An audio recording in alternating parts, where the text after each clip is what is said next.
जिस धरती पे हम पैदा हुए हैं, भारत की इस धरनी पर, यहाँ संपूर्ण विश्व की सबसे बड़ी आबादी युवा की है।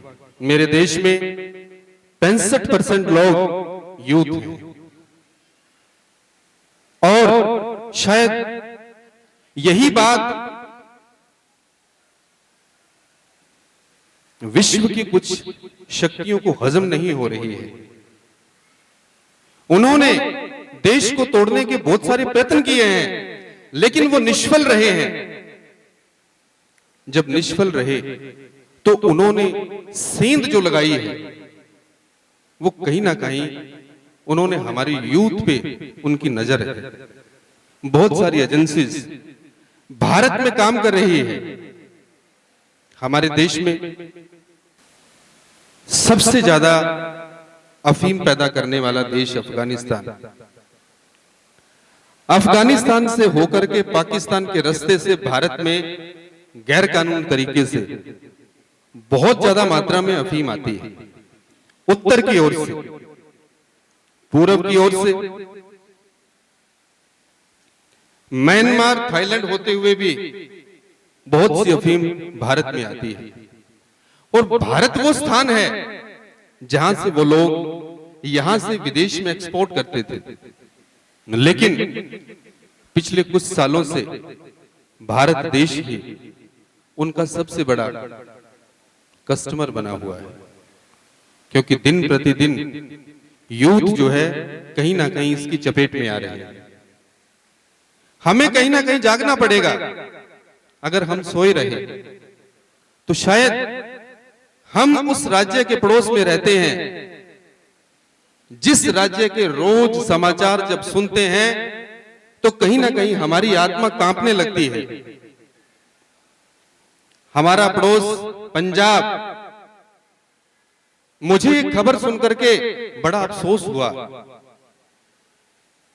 मैं आप सबका ध्यान अपनी ओर चाहता हूं।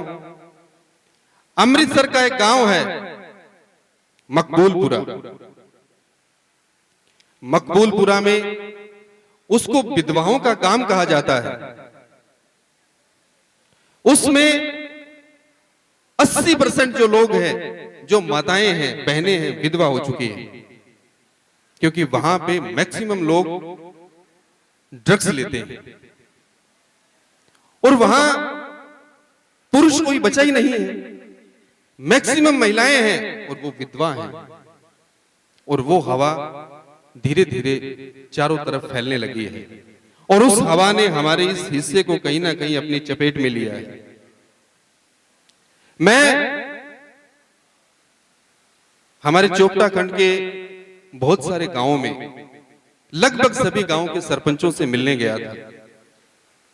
मुझे इस क्षेत्र में इस बात की खुशी है कि चोपटा खंड में इस बार जो पंचायतें बनी हैं, मैं उनको हाथ जोड़ करके नमन करना चाहूंगा। मैं कमिश्नर साहब का भी इस ओर ध्यान चाहता हूं कि इस बार जो पंचायत बनी है उसमें कम से कम 6 पंचायतें मुझे इस तरह की मिली है। हो सकता ज्यादा भी हो, क्योंकि मैं सारे गांव में नहीं पहुंच पाया था।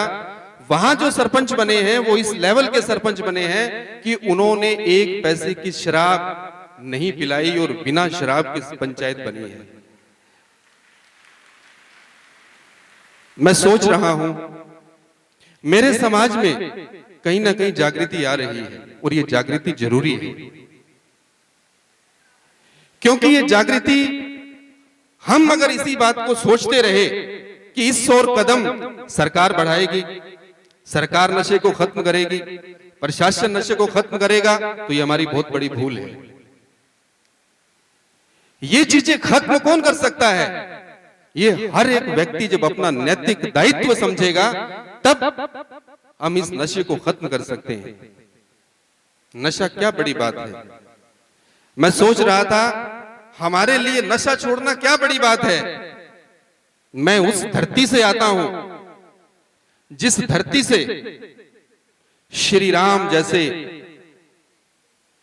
महान आत्माएं पैदा हुए हैं। उन्होंने जब छोड़ने की बात आई तो पूरी सियासत छोड़ करके जंगल में चले गए। मैं उस धरती से आता हूं। जब छोड़ने की बात आई तो महावीर स्वामी गौतम बुद्ध जैसे पूरे के पूरे साम्राज्य को छोड़ करके जंगल में निकल गए। जब छोड़ने की बात आती है तो हमारी इसी धरती पर ऋषि वाल्मीकि हुए थे। जब छोड़ने की बात आई तो बड़ी से बड़ी बुराई को छोड़ करके सबसे बड़े तपस्वी बने, ऋषि बने। जब छोड़ने की बात आती है मेरे देश में भगत सिंह जैसे शूरवीर पैदा हुए, जिंदगी छोड़ करके मौत गले लगा ली। मैं ये कहता हूं मैं उस धरती से आता हूं। ऐसी धरती पर हमारे लिए नशा छोड़ना क्या बड़ी बात है। जिसकी रगों में भगत सिंह का खून दौड़ रहा हो, जिसकी रगों में श्री राम जो हमारे पूर्वज थे उनका रक्त दौड़ रहा हो, ऐसे लोगों के लिए नशा छोड़ना कौन सी बात है। प्रजापिता ब्रह्मा कुमारी ईश्वरीय विश्वविद्यालय कोई बहुत बड़ी टेक्निक यूज नहीं करती है। हम सिर्फ और सिर्फ जिस सनातन संस्कृति से आते हैं, जिस संस्कृति की ताकत आपके भीतर सुप्त अवस्था में पड़ी है, उसको सिर्फ और सिर्फ जागृत करने का अभ्यास करते हैं। उसको हम ध्यान अवस्था कहते हैं, मेडिटेशन कहते हैं। उस मेडिटेशन की ताकत से जिसकी वो ताकत जागृत होती है और जब ईश्वरीय नशा उसके अंदर चढ़ने लगता है, उस नशे के आगे दुनिया का हर नशा फीका है। और इस तरह से लाखों लोगों ने छोड़ा है। मैं एक छोटी सी बात, हमारे महाराष्ट्र के भाई मुझे मिले थे माउंट आबू में, उनका नाम था आदिनाथ। वो व्यक्ति इतना नशेड़ी था कि नशा करके रात दिन गलियों में कीचड़ में पड़ा रहता था। जब उसने कहीं से इस तरह से नशा मुक्ति का कोई कार्यक्रम देखा तो वो ब्रह्मा कुमारी आश्रम में आया। सिर्फ 7 दिन आया और 7 दिन आने के बाद उसने नशा छोड़ दिया। फिर उससे पूछा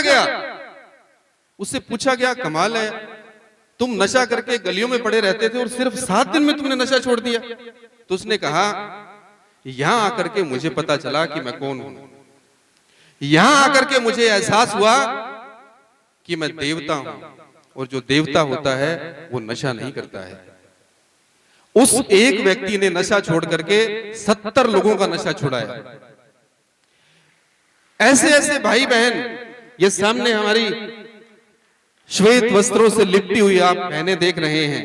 ऐसी ऐसी बहनें गांव गांव में जाकर के, स्कूल स्कूल में जाकर के कितने लोगों का नशा छुड़ाया है। पीछे महाराष्ट्र में पिछले 7 साल से महाराष्ट्र का जो स्टेट अवार्ड है, महात्मा गांधी नशा मुक्त सेवा पुरस्कार, वो पिछले 7 साल से ब्रह्मा कुमारी बहनों को मिलता है। हमारी उड़ीसा की बहन, आप लोग कहते हैं नशा जो आदिवासी होते हैं ना, आदिवासियों का नशा छोड़ना बड़ा मुश्किल है, लेकिन हमारी उड़ीसा की बहनों ने आदिवासियों का नशा छुड़ाया है।